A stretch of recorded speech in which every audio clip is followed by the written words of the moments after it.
Welcome to our third workshop session on the second day of the 10th annual, it's a lot of numbers, Summit on Volunteerism and Civic Engagement. It is really our honor to be able to bring the workshop presentations straight to everyone where they are.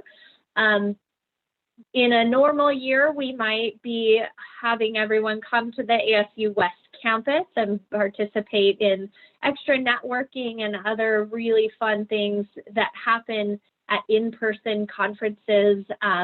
But like many, we've shifted to a virtual platform.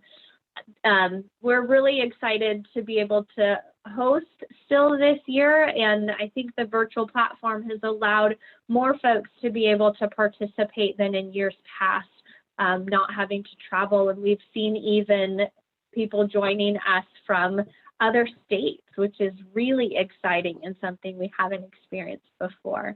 My name is Emily Litchfield. I am the Director of AmeriCorps and Volunteerism Initiatives for the state of Arizona at the Governor's Office of Youth, Faith, and Family.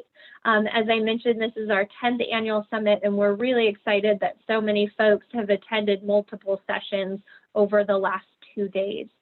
I will go ahead and turn the presentation time over to Sarai Richter with Public Allies Arizona at the ASU Lodestar Center, and let Sarai go ahead and introduce all of the panelists and take it away.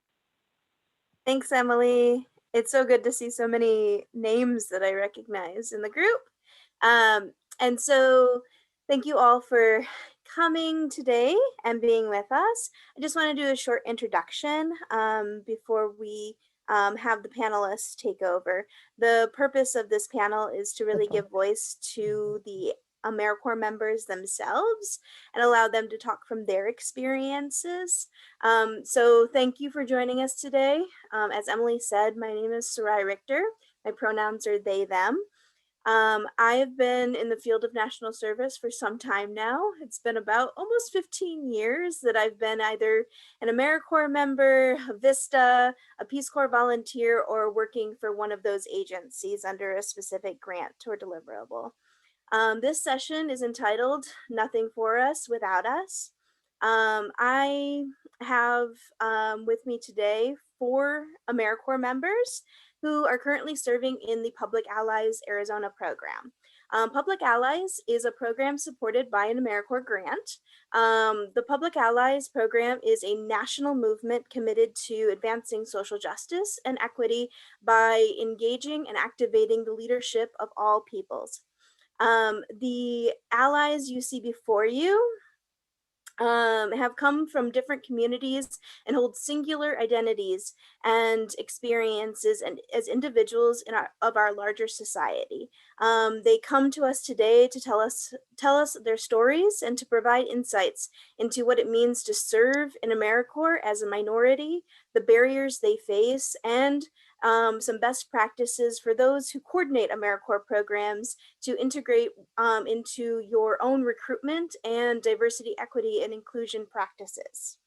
With AmeriCorps members being 75% female and white identifying, there is a lack of diversity among those serving in primarily communities of color and underrepresented communities.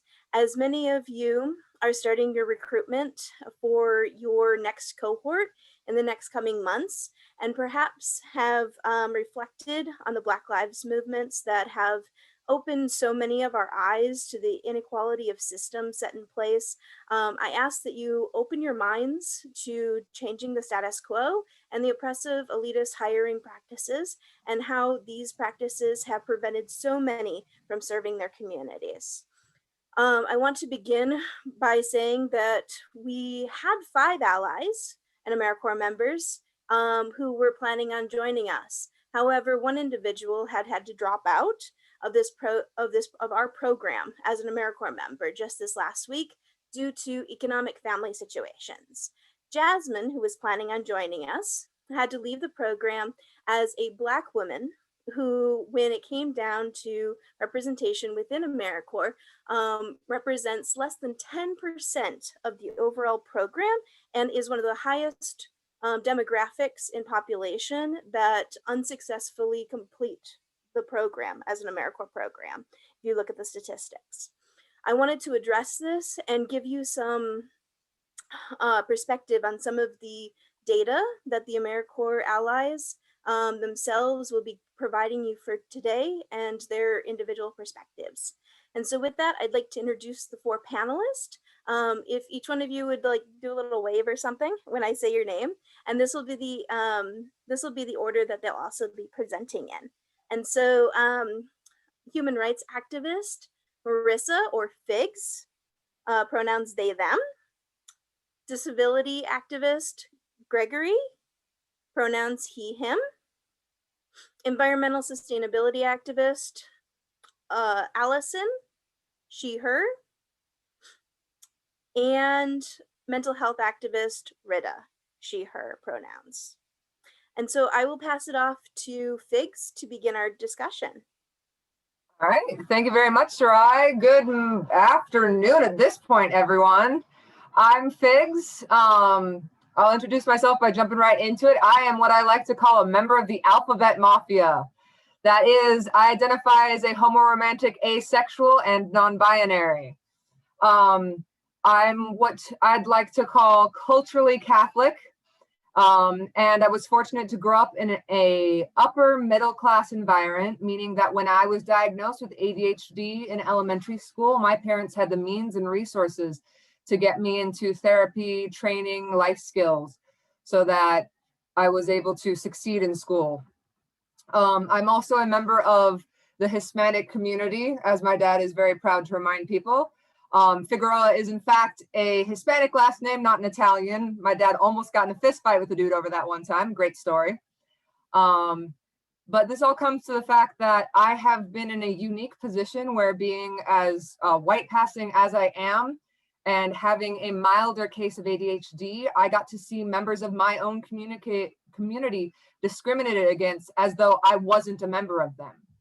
I got to see some of the truly horrific things that could happen to members of my community: being disowned as a queer person, being bullied for race or sexuality, being made fun of for neurodivergence. So I got a degree in psychology with the hope to help others and help prevent tragedies from happening, befalling those around me. I studied ABA and worked with kids on the spectrum, and volunteered at a number of community and nonprofit organizations to see what I could do to help. And a lot of these things kind of felt like Band-Aid issues, which, not knocking Band-Aids, they serve a great purpose, but I wanted to do something that could create greater change. And that's how I found Allies, a place that offers me the knowledge and skills to treat the root of the problem and help empower people to build up in their communities. And while I am forever grateful for the lessons I've learned in AmeriCorps, I've seen members of my own community with just 1 or 2 differences from me face intense difficulties trying to keep and continue with this program. And I want to bring that to your attention this afternoon. I think next is Greg. Take it away, Greg. All right, thank you, Fig. So my name is Gregory Allison, and I'm actually a second-year executive ally. And I just want everybody to know that I have autism spectrum disorder, and I've had this condition since I was age 6. And after my diagnosis, I was placed in self-contained classrooms, and afterwards, and with a little support, I was able to graduate high school, then go on to ASU to get my second master's in, well, actually, let me rephrase that. First, I got my bachelor's in education studies, graduating summa cum laude. Then I went on to get my first master's in communication and advocacy, followed by my second master's in interdisciplinary studies. And during that time, I had spoken about my own experiences growing up with autisms at conferences in schools, and participated in a lot of events that have supported my that have supported individuals with disabilities. And though my main focus, like my main expertise is in autism, as that was the condition I was born with, I have I also want to be an advocate for people with all different types of disabilities. So so I can tell you that before Public Allies, I had spent a year like not being able to work, and at some point I needed to find work. And when I ran into Public Allies at the career fair, this was fitting my interest in disability advocacy, which I had grown through my education experiences, through my experiences first being in a self-contained classroom, then going on to different classes in high school, where I was in a life skills class with people who had similar traits like me. And so Public Allies for me was pretty much like an opportunity for me to work on practicing my advocacy and improve on various skills, and also gain professional development and leadership, and then also have a better understanding of my community and beyond. And then also, and again, it encouraged my activism for the disability community, as well as for other communities that have been disenfranchised by society. But of course, disability is probably like the most disenfranchised out of like all the other communities, because it feels like we are left out a lot of times, because based on certain stereotypes or labels that we have as a community. So long story short is that as I applied to the program, the placement organization I'm at is a nonprofit charter school called Ridgeline Academy, which is in North Phoenix. And they have a great program that includes students with disabilities in the general education classroom. And so I was offered a position, but I was interested in Public Allies. And then my supervisor reminded me that Ridgeline was a nonprofit, so I was able to combine the two, and that's how I've been able to get into the program. And if I wasn't able to do that without any like without having that,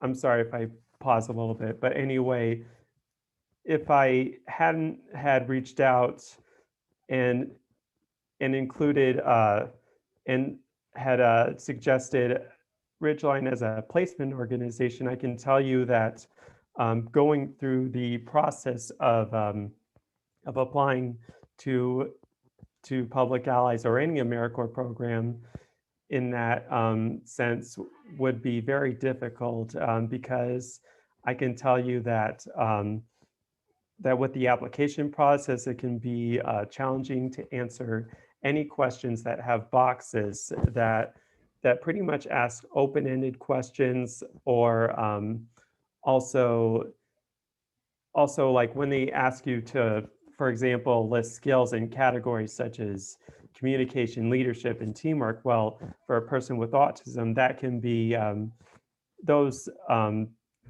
skills in those three categories are very challenging to like do. It's like to have communication skills and to have skills like working with other people, and then also being a leader as well.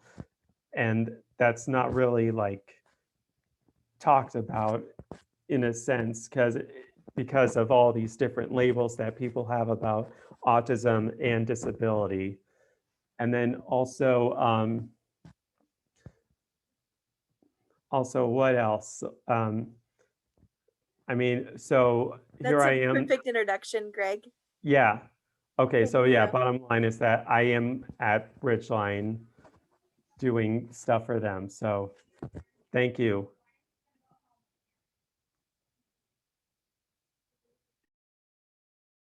And we can move this on to the next person, which is Allison. Is that correct? All right. Alrighty, hello guys. So sorry my video isn't on. I'm like having terrible connection this past week. So just so I can hear more clearly, I'm gonna keep it off and I don't get cut off. But hello everybody, I am Allison Castro. I am also an executive ally, a second year with Public Allies. This year I was paired directly with Public Allies. A little bit about me and my background. I was born and raised in Tucson. In a single household with a single mother, Hispanic household for the matter of that. And my mom was an illegal alien for a while, illegal immigrant, whichever one you would like, with an older sister. We grew up very, very alone for the most of it because my mom had to work double jobs and double shifts and longer hours just to kind of keep up with this stigma of not being a citizen in a foreign country, but wanting the absolute best for her daughters and wanting an education for them that she felt was adequate and that she felt would be sufficient for our futures and in our career paths. So with that, I was the first in my family to ever even finish high school. I was the first one to graduate alongside my sister. We actually graduated together, although she is a year older than me. So kind of breaking away from that stigma of being someone that graduated college or graduated high school and is now going to college. I am at HEMA finishing up my associates in computer aided design and will be graduating this May with that, and then moving into the U of A to pursue my bachelor's in landscape architecture. So showing that background was kind of hard for me because of the economic impact that it brought to my family and to myself as an individual. I had to try 10 times harder to try and get scholarships and try 10 times harder to get the perfect grades because I knew otherwise I would never make it. I wouldn't be able to pay for any of this. I was already working a full-time job on top of going to school full-time to help out my mom and to help out my sister for us to have adequate care, adequate food, adequate clothing, and still trying to pursue my education. So coming into this program, I think one of the biggest factors that pulled me into it was wanting some type of consistency and wanting something that would help me boost my possibilities in my my goals and my aspirations and those in my family. So yeah, that's me, guys. A little bit about me and my background and the challenges that I faced and kind of the challenges that I continue to face and would like to overcome in this program with this program. So I will pass it on to Rita. You haven't gone, correct? Yes, that's right. Okay. Hi everyone, my name's Rita, and as Sarai said, I'm currently a public ally. My placement is at the Opportunity Tree. It's a nonprofit that helps individuals with intellectual and developmental disabilities. I identify as a female Muslim of South Asian descent, and I'm extremely passionate about mental health, diversity, and creating an equitable society. I pursued my bachelor's in psychology, and now I've applied and gotten into a program for my master's in clinical mental health counseling. So for me, like Sarai kind of introduced me as, I'm a mental health advocate, and it's really important for me to challenge the stigma, especially because in my community, it's really tied to self-worth, mental health. And so I joined the Public Ally program because I think everyone is capable of making a positive change in the world. And sometimes that means bettering ourselves and how we impact the community. And other times we're given the opportunity to advocate for that change by helping others rise and share their stories and reach their potential. And I felt like that really tied into my goals. And Public Ally has given me the opportunity to build those skills and given me the resources to do that. However, a challenge kind of that I faced was that I didn't completely understand what Public Allies was. When I first heard about like AmeriCorps and Public Allies, the image that I kind of got was like the stereotypical white savior complex and mission trips. And this mentality, intentional or not, was something that was selfish. And I always thought that this type of experience shouldn't be about like us, but about learning to use the skills for the benefit of others.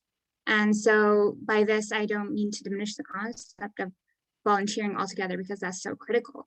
And charities and ethics group fight every day to bring positive change across the world, but it's the mentality I'm kind of trying to target. And so the image that would come into my mind was tied into alleviating the guilt of the mistakes of our founders or ancestors, and to quote unquote distance ourselves from the religious or racial ideologies that ranged through the 16th and 19th centuries for the disposition of First Nations people and African Americans, and later Asians, part of my identity, Arabs, and Latinos in America. And as a result, I didn't feel like I was really represented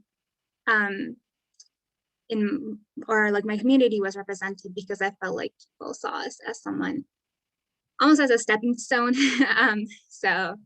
However, that's my kind of identity and like why I was interested in public allies. And I'm going to lead into kind of our discussion by discussing like the marketing and diversity that kind of ties into that.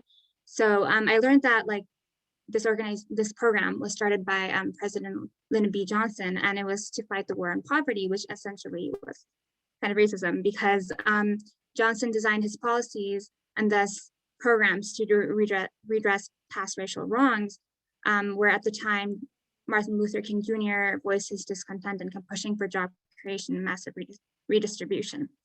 And so, however, in the end, the war hit hard on the communities of color and disenfranchised communities. And as a result, it forced development, quote unquote, within these communities that caused mass gentrification.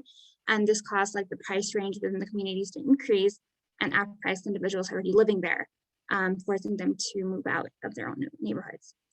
And this specifically Public Allies, this program traditionally had people who AmeriCorps. AmeriCorps in general, yes. Traditionally, people who came into the program were affluent, so young white individuals, generally children of officials, who took a year off to find out like what poverty was like and apply those policies so that they can make a change by ideally developing empathy towards this population. So while that was like the ideal, oftentimes it was viewed as a way for the privileged to take a break and travel under the guise of helping others. And I'm sure while it helped the communities, in the end, the goal was not altruistic. And the overall goal wasn't helping the community members by creating leadership among them, but as a badge of honor and the privilege to say they earned by coming in and doing what they thought was best. So it was kind of the difference between hiring a consultant and hiring someone else to do the job.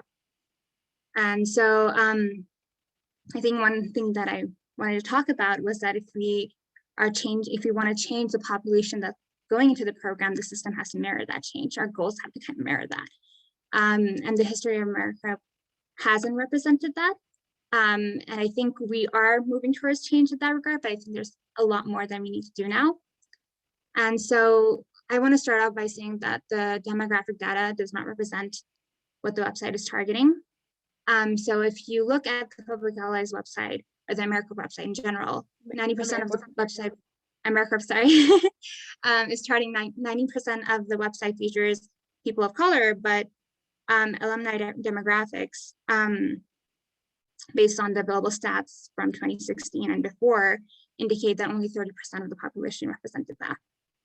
And there isn't much else there after that point. And that's because most AmeriCorps programs do not track demographics. And there's like a level of passive active denial at a higher rate targeted towards Black males or trans individuals or peoples with disabilities. And application accessibility via the AmeriCorps website is discouraging. Even Greg spoke about how it's difficult for individuals with disabilities, but even for people without disability, the vocabulary is not comprehensive to 18+ readers who do not have a college degree. The giant paragraphs, the text, the font size, all of that is really hard to navigate.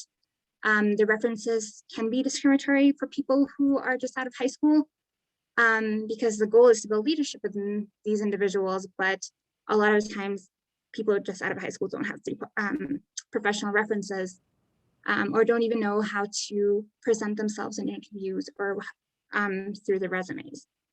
For example, like some people don't know that they're not supposed to put their home address on their resume. So in case they're within a community that is seen as, what's the word? Not motivated, they're not, or it's too far away, such as like Hispanic individuals who live far away, they might think that like, oh, these individuals are lazy, which is a stereotype, not accurate. Or redline communities. And so they'll think that they're not going to be able to come to work, or they're not going to be as reliable. Other aspects, yeah, just like, I guess, like, just these individuals often don't have like the developmental skill set. And while we're being paid very minimally, we are expected to have the skills to work at a higher skill level than we are being paid to do. And so I'll pass it off to Greg to speak about the application process a little more.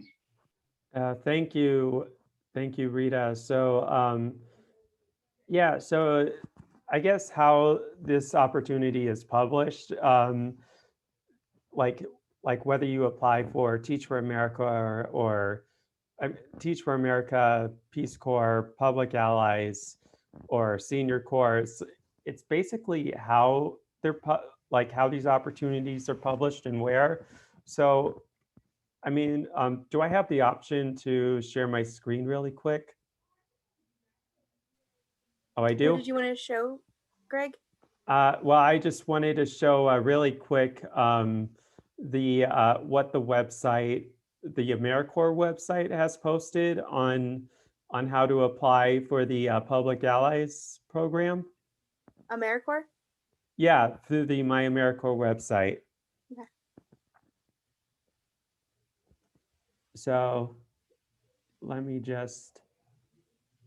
see if I can find that screen. Let me see if I can, just give me a second. All right, here. So like here you have the AmeriCorps website. This is what they posted. This is the description of the website, and then the different duties and the benefits in terms.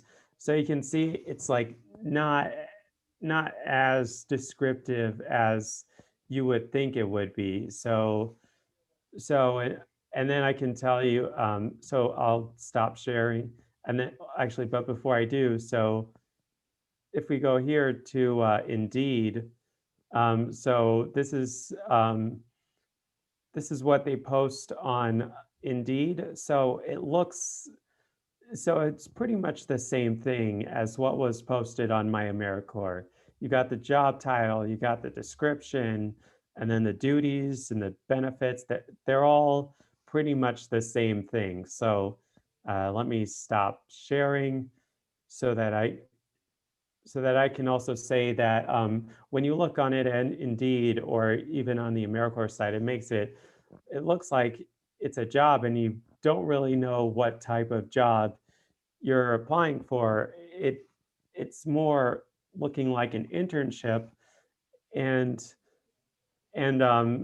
usually like that would be like you would get internships in college, and you're wondering how would you be able to get internships like if you're out of college, and then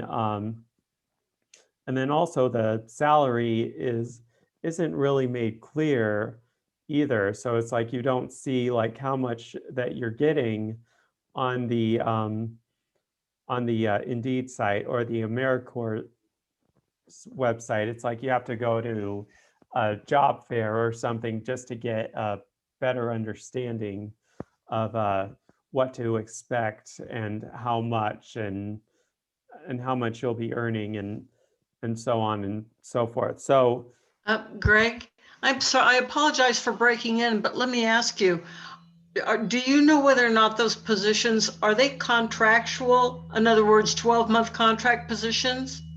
Yeah, so actually, so with the Public Allies program, that lasts about 10 months. Each program is different depending on their grant in AmeriCorps, though. Some can be as little as 2 to 3 months for like a summer program. Others can be up to 12 months, and each one of them So, ranges drastically. so they may not actually be able to give that information publicly because it's not set in stone. It has to address itself to that situation. Because I'm a contracted person for AmeriCorps myself. Yes, yes, that would be correct. So it's important that we got to be very clear on the stipend position and also the national service, because it makes it seem like you're going to work at a school or education facility when so like in the public allies program, for example, it's like you're not, I mean, there are places like where you can work at schools, but then you have a lot of different nonprofits to work for as well. So it's not just limited to one area. And then I can tell you that with the application processes that I went through, it's not as accessible as you would think it is. So in other words, for example,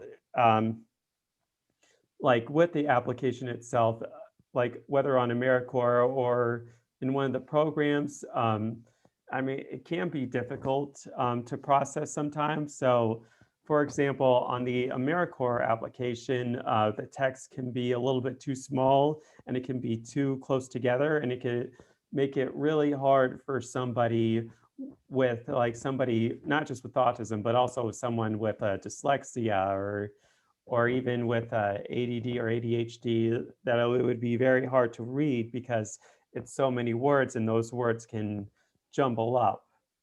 And then some of the questions like that I mentioned earlier, like there are a lot of open-ended questions to answer, and some are a little specific, and then a lot of times some of these questions are very vague and they don't have any examples or directions on how to approach each question. Like what I mentioned earlier with where you have to list skills under the categories communication, leadership, and teamwork. And this is something I got from an example from a Vista application. And I'll tell you that people with autism, that communication, leadership, and teamwork, those are the traits that are very difficult for them to like list anything, because these are challenges they have to face with on a regular basis. And then like the other thing is that like once they do get like if they do get in the program, there's also there's also other challenges that they would have to face. I can tell you in my first year that one of the challenges I faced was transportation. So in other words, it was about getting to the location of where I wanted to work, which was also why it was important to make sure that I had my placement of Ridgeline Academy as a to make sure that their process went through, because if I didn't go through that process, I would go through the process of having to interview with other placement organizations. And I can tell you that before Public Allies, interviewing for me was really the greatest challenge I had to face when applying for any job in general, because most places will just ask you those questions on the spot. And if you don't come up with an answer right away, and they look at you and they say it's like you're not a hireable person. You're not capable of doing the job at hand. Now, I know that over time I've learned certain things, like you got to research the places and you got to make sure that you know these questions and that you come prepared and know certain cues, and that's very difficult for me to do. And then of course, so one of the things that I've learned even when applying to an AmeriCorps program, is that you also have to constantly communicate whether you need to clear something up or whether you need help with the application process to answer questions that you don't understand. And then for me, even though it's not likely possible, it would be beneficial for me to have questions in advance, to have like questions in writing so that I can be able to answer them and then practice answering them. So it feels like that the who's ever interested, that they know that what's on my resume is like what they get in a sense. And then also the other thing was finding work that would be able to accommodate my needs. So again, like if I didn't reach out to Ridgeline, that finding a nonprofit organization to accommodate the needs of somebody with autism, that would be quite a challenge. And then also, again, with the pandemic that's happened, and some of these places like that have not allowed people to even come to the locations as well, and having to work from home. And I can tell you that sometimes that can be quite a challenge to work on tasks at home, as well as I would guess that anybody has had that challenge as well. So I guess some of the best application practices that we came up with would be to link interview and resume practices with the job description, and then also have access to the questions before the interview, and to also multiple types of interview based on needs. And even for the this was the one person before she left had suggested that the manual entry of application information needs to be a little bit smarter. And there are currently applications out there that can automate resume submissions into the current system as well. So instead of having employers go through each and every one, it's that they have a system in place to make sure that everybody's resume and information gets looked at automatically. So that's that's Excellent pretty points, much Greg. all. Yeah, Thank all I have to you. say. So I will now pass this on to Fix, who will talk more about the application process and the vetting system. Awesome, Greg. Thank you. So yeah, I want to talk to you guys a little bit about, we talked about what we can do for the applicants, what we can give them. Let's talk about what we can do on the interviewer side. So how do we get an AmeriCorps manager to understand the barriers in application and the interview process? Like Greg mentioned, non-traditional communicators will definitely struggle with the interview process. And giving them the interview questions beforehand would be very helpful, but also training the interviewers on this, making them more conscious and more aware, helping to eliminate that bias before they go in.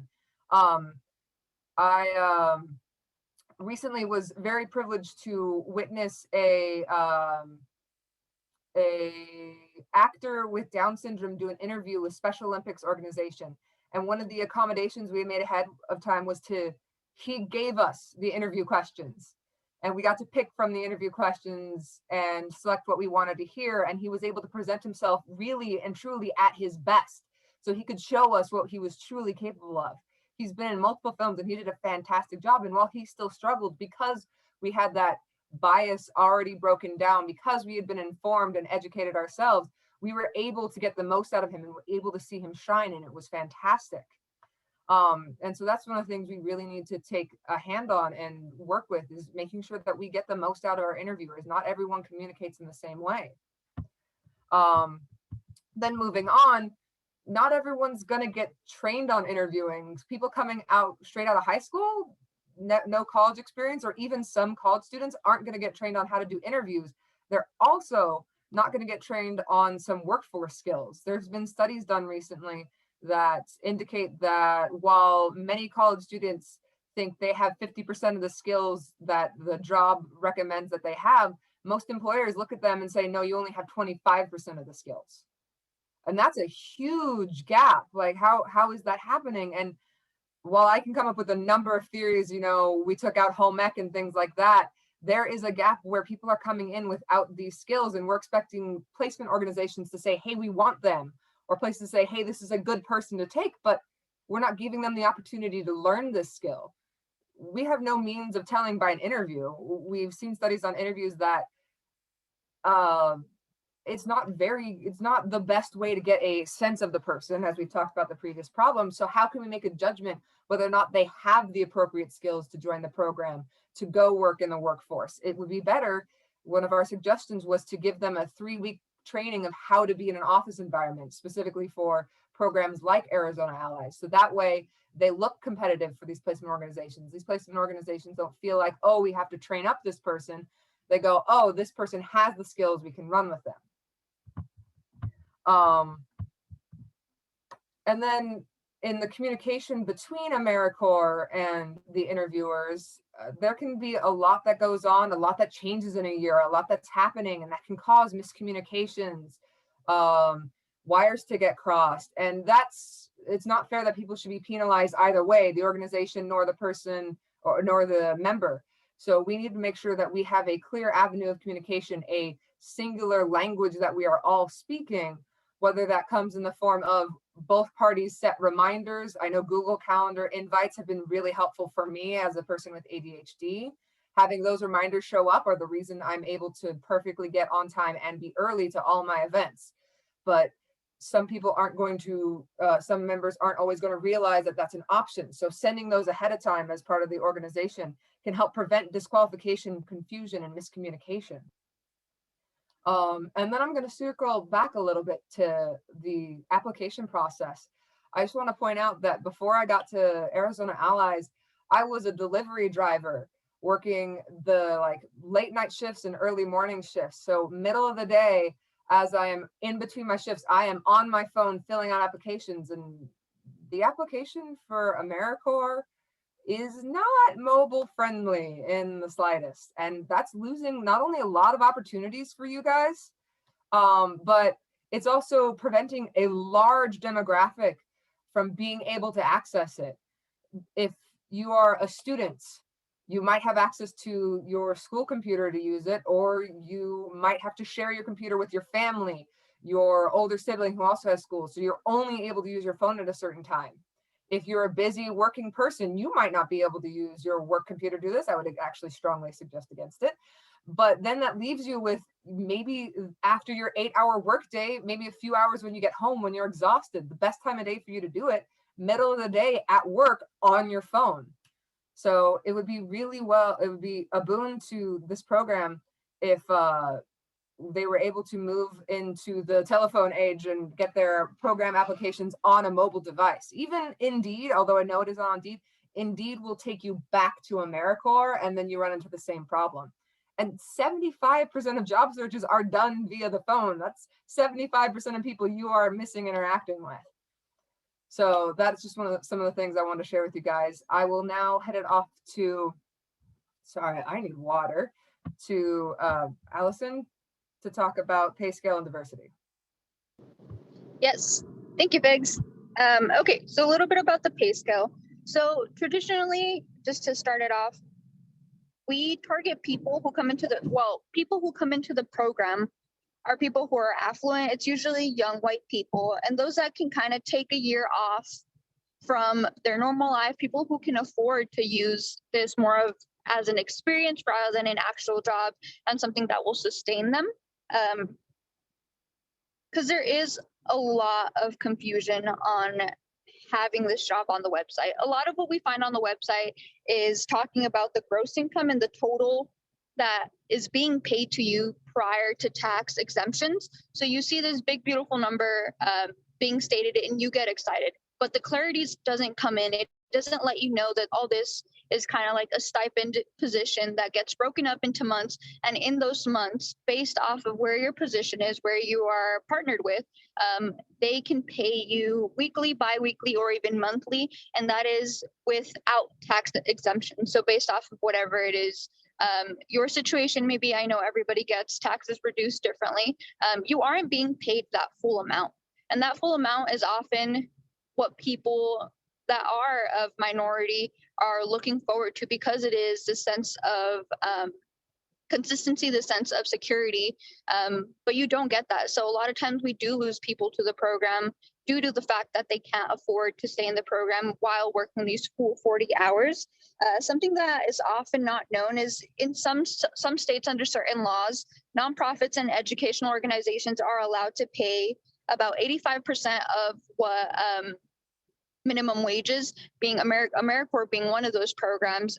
We are often not paid a full minimum wage balance for the amount of hours that we work. I know some programs do, some programs don't, but Public Ally, as a great example, is we don't get paid fully minimum wage. We actually get a little under that because of what the program consists of.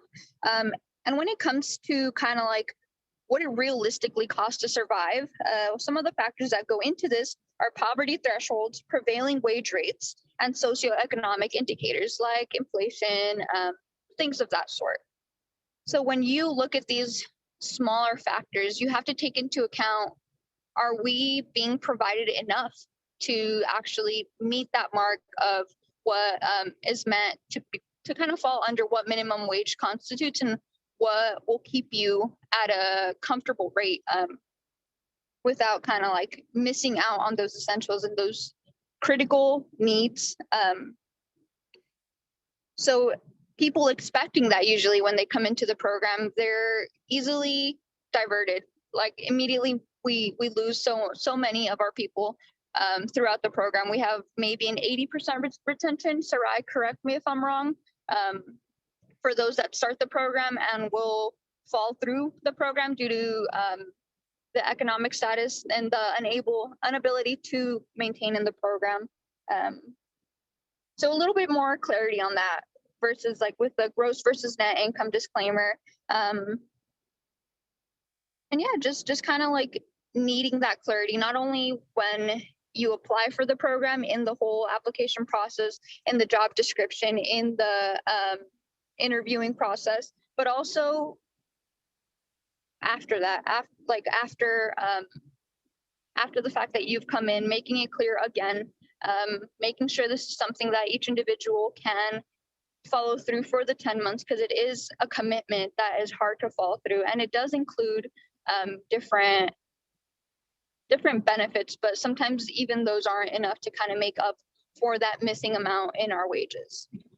And Allison, correct me if I'm wrong, one of the reasons why you bring up this is because predominantly families of color usually bring their monies in together to be able to sustain themselves. And so having, like you said, a single mother, a family, you need to be able to provide for that family, especially as your mom is undocumented. And so there's different circumstances when it's a single white individual coming into a program such as AmeriCorps versus an individual of color coming into a AmeriCorps program, and their responsibilities within their community and family.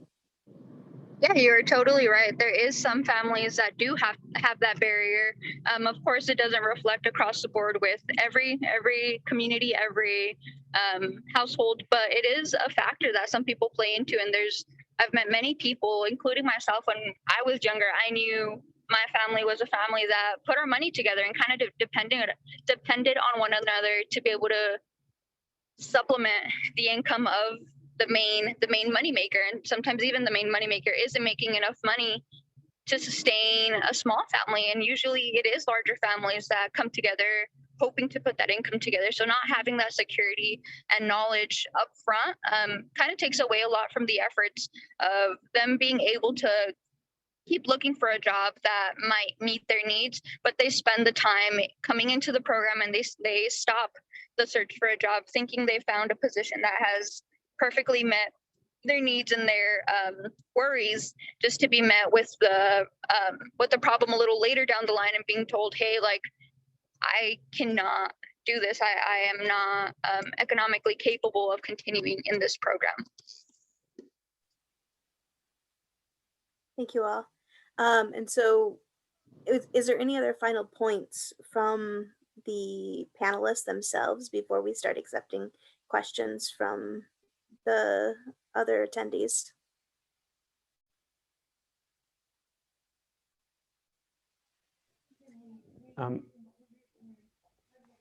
I mean, if I can make one more final statement, I mean, it's like for me, I mean, it's like for everyone, it's like everybody has their different journeys on like how they got to the program and how they all have managed to like have just as Allison was talking about how much they have to do to make sure to stay in the program as well after they get it in. And then I can tell you from a disability standpoint, I mean, while finances are also another thing, again, it's also making sure that getting to the locations, and it's not just getting to the placements, but also making sure, making sure that you're also getting to other locations as well. I can tell you in my first year before the pandemic, that getting from point A to point B was a bit of a challenge to me, and because some of these locations were places that I would have challenges of driving there due to the fact that the area, like there were like certain things in like the area where it was located that would lead to issues of safety, and this is like concerns from other people just to make sure that like that I was safe and that I was able to make it back home. So that's just one of the things that that I had to deal with before the pandemic hit. And then also the fact, actually that's, and then also the fact that if transportation is just one of the big things, and then also, and again, with finding work and communicating with others. So this is also probably one of the reasons why people with disabilities have a much difficult time not only just applying to the program, but also staying in the program, because I think I was the only person in my cohort last year that had a disability, and I could be wrong. And then this year we had more people apply as well. And I can say that it's a little bit more diverse than it was, but in terms of AmeriCorps and making sure that disability is represented in each program, I'd say that we still have a long way to go. Yeah, Greg, just like you said, like we all benefit from one another. The more diversity there are in a cohort, the more we can learn from each other and grow. And Rita, you mentioned you had something else to add? Yeah, one thing I forgot to speak about was that we had been previously discussing this, and while our the Public Allies Arizona cohort is very diverse, and I haven't felt afraid to discuss some controversial subjects.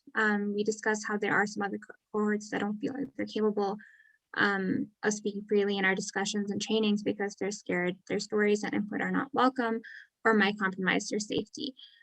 So we really want to make sure there's change in people feeling safe within their cohorts, and really one of the things we kind of talk about is kind of building lifelong connections, and you can't have that when you don't have that safety and diversity there. And we also had a lot of discussion in the chat about how other allies had to take additional jobs because of the stipend being so low, and about the how interviewing, incorporating different methods, kind of a lot of what Biggs and Gregory talked about, could make a huge difference in increasing diversity. Thank you. Do we have questions from the chat or otherwise individuals that want to unmute themselves? Yeah, hi, this is Michelle. Sorry. Wait a minute, my dogs are barking. So, Rai, real quick, before Michelle asks her question, I do see a number of comments and questions in the chat box regarding the living allowance for AmeriCorps positions. So I just want to clarify a couple of things around that. So with the AmeriCorps positions, the stipend or the living allowance is advertised in the position descriptions as well as the contracted term of service. But, as Allison pointed out, being able to maybe during the interview process or when you're talking to folks who might be interested in those positions, it's important to make sure that folks are aware that there are taxes taken out of that, that you talk about the way that the the stipend is distributed over time. And so don't just say you're going to get $5,000. Say, well, you're going to get $100 a week for this many weeks. And then they also need to take stipends out or taxes out. I think just in general, I'll share from my own perspective. I'm not that well apprised on things like taxes and when they say 2% or 8% or, I know there's money coming out, but I don't know what that means because we're not teaching it in our schools, some of those basic life skills. And so, we get our folks who are coming in and really eager to make a difference. And I know that from a recruitment perspective, we really want people to join and to be able to make a difference. But from our positions of doing the recruiting and doing the advertising, really taking the time to talk to every individual about what that means as far as what's coming into their pocket, what they're really committing to, and those kind of things, and making sure that everybody has the full picture, not assuming that anyone has knowledge about, what the taxes will be and those kind of things. So I just wanted to address some of that, the comments that I saw in the box around that, the pay scale and that kind of thing. And each program has a different stipend based off of their grant too. So what Public Allies pays for a 10-month AmeriCorps member is different than what Hands-On Greater Phoenix as a VISTA program pays as theirs. And so there's no one concise payment plan that someone could look up and go, okay, no matter what program I apply to, I'll be getting the same stipend. And so that can get very confusing when you've applied to multiple AmeriCorps programs and you're getting 3 or 4 different money dollar signs in front of you and knowing what one you're going to apply to or what's going on. Okay, I'm back. I think my dogs are quiet. Michelle? Yes. Well, I was going to talk about that, but you pretty well covered it. I think one thing is not to refer to it as a salary. It's a stipend, and there is a big difference. That's one thing that might help with clarification when you're talking to people coming in to the program, to not use the term salary. My real question is, the name of this panel was Nothing About Me Without Me, correct? And the first place I heard that term was when I was hired by the Department of Economic Security, Division of Developmental Disabilities, where I learned what that meant. And so I had a different expectation than what has been talked about here. But at the same time, I kind of get that in this setting, it's a broader kind of inclusion, that we're talking about representation across the board. So can that be addressed a little more? I mean, I understand the panel members represent different groups within a larger society. So what exactly is Allies trying to accomplish? I wasn't really getting that, because most of the discussion was about internal representation. But what do you do within the community?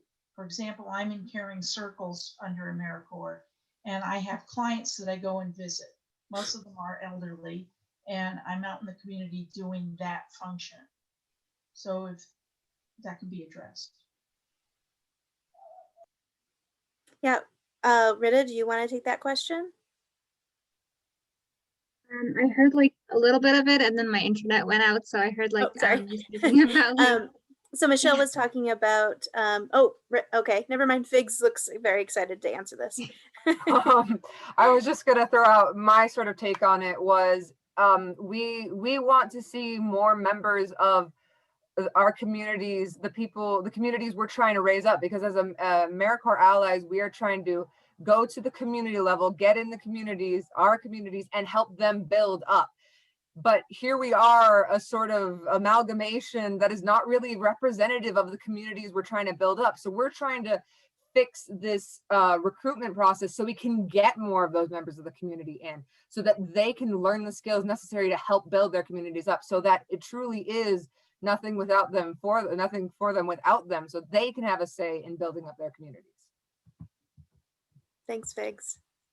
Thank you. That's a very clear and concise. So thank you. Yeah. Oh, really quick, Michelle, you said you were part of DDD. I actually get my services through there. So just to comment. I wish I was still working with them, but unfortunately I had to retire in 2016. I was there for about 5 years and loved it. Well, thanks for coming to the talk, Michelle. More questions? So, I see a question in the chat box here. It says, as a program director, I very much want to reach more diverse applicants. I wonder if you all have suggestions for what I can do with my program to reach into the communities to bring those folks. Thank you. And so a few of those suggestions were mentioned while the panelists were talking. Some were talking about the barrier of the AmeriCorps website and trying to find alternative ways around that to have people apply. There are many different ways that you can have people apply. You don't have to do it directly through the AmeriCorps program, as long as you have an application, and then you can put them into the AmeriCorps website afterwards. And so one barrier is to eliminate those sort of technological barriers that come when it goes to individuals applying with learning disabilities, such as like myself. I had to apply to AmeriCorps with dyslexia. Imagine me trying to read those crazy little paragraphs of what these descriptions are. It takes forever, literally.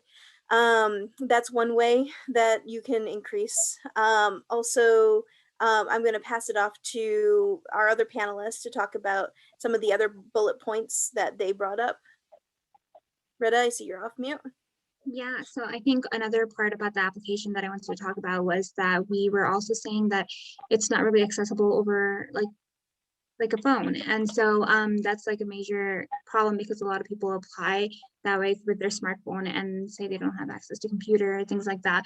You want to make sure that they can access it through that. Another aspect for me that I spoke about like in the beginning was the marketing of Public Allies, because it doesn't seem like a program that is for people.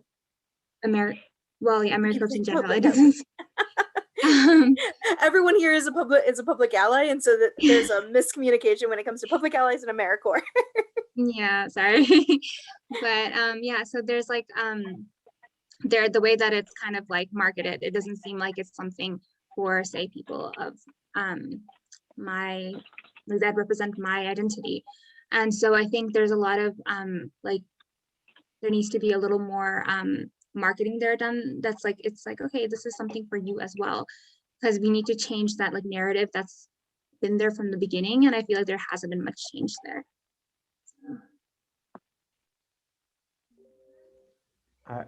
I would say make sure that if you're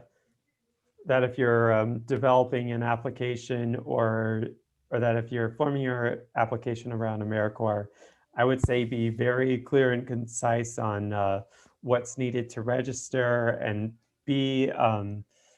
make sure that you're clarifying, that you have clarification on when the deadlines are, because that was an issue that I ran into the first time applying, and I had to call my the people at the program to make sure that the date was correct, or if it was actually a different date. And what Rita said with using the smartphone, how it's inaccessible, it would also be recommended that if you do have a phone, that that you make sure that if somebody is calling you, that you're able to reach out to them and communicate with them. And then a lot of people I see in the chat are saying doing a lot of networking, whether you go on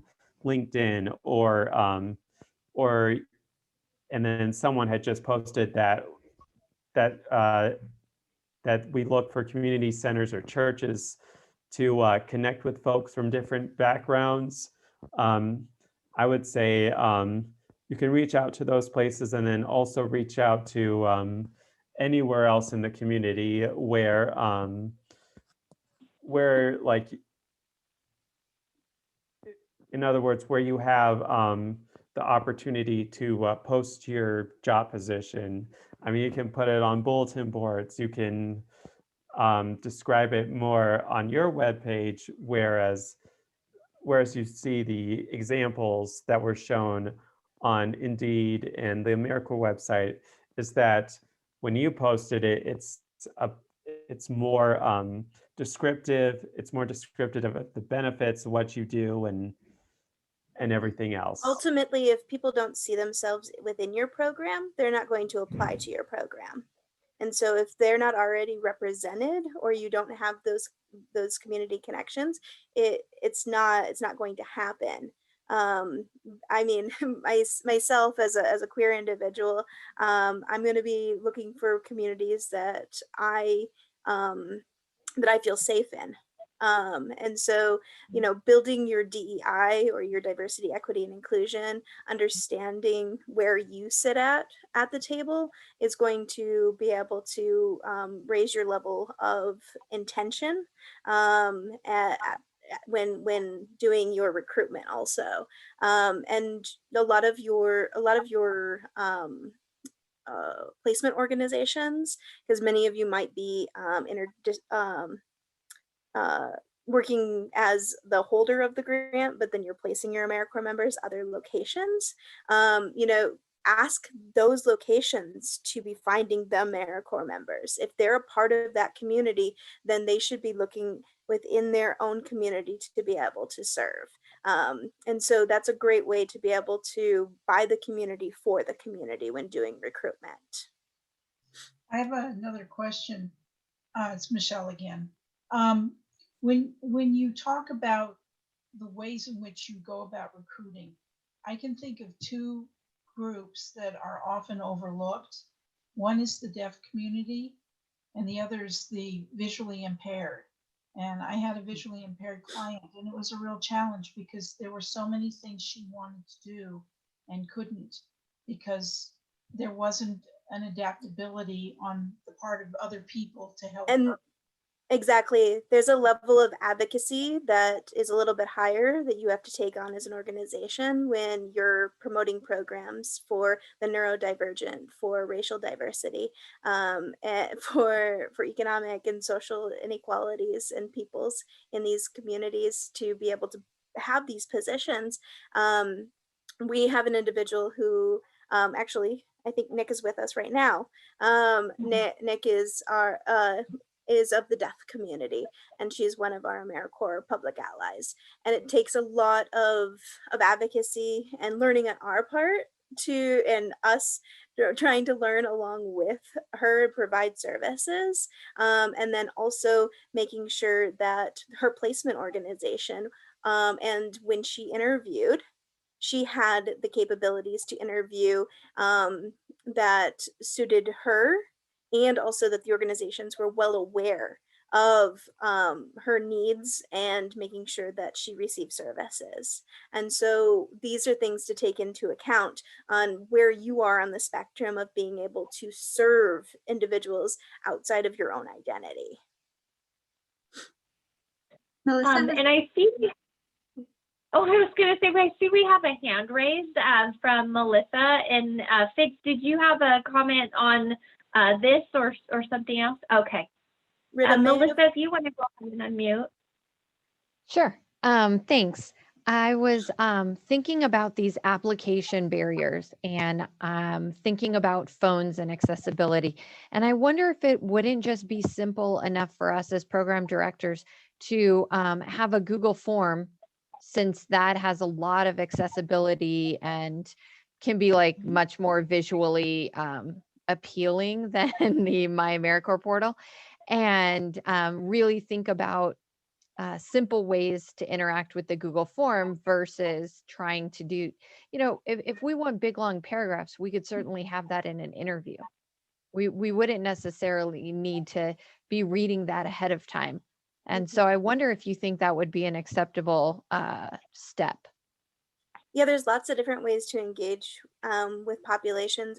One thing that we do in our program is we provide an intensive boot camp before they even interview with placement organizations. So they interview with us and then they go into placement organizations. And before that, we guide them along on interview skills. We don't expect them to have many interview skills when they interview with us in the first place. I'm pretty low key. Would you guys pretty much agree there? All right.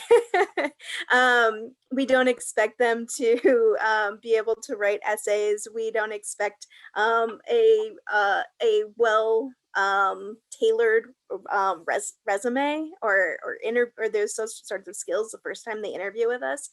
And then from there, we do a day-long boot camp where anyone that's going to be interviewed by a placement organization, they will receive tailored help with resume review, interview skills, being able to polish a 1 minute kind of elevator speech, and be able to prepare everyone to get at the same level so they are all as competitive as each other when moving into the next phase of the program.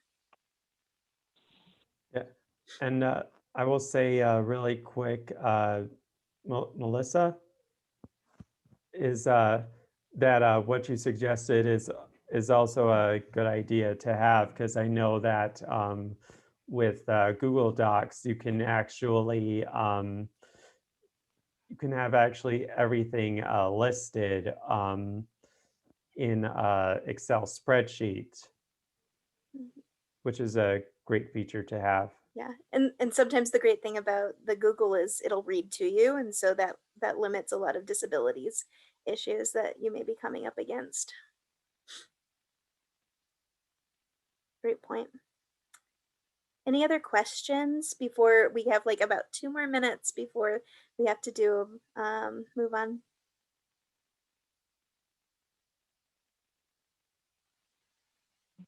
Great. Well, thank you all for coming and listening to our allies as they talk and about the barriers that they face as AmeriCorps members and the programs that they're in. And so if there's anything that myself could do to help along the processes of recruitment, retention, or if there's any individual questions that you have for any of these allies or AmeriCorps members, they're more than happy to have you reach out to us. So thank you. Before you say goodbye, I don't have a question. I just wanted to say this is the 4th session that I've attended and definitely the most lively. It's felt very vital, very alive. Thank you. And I'm putting my email in the chat right now.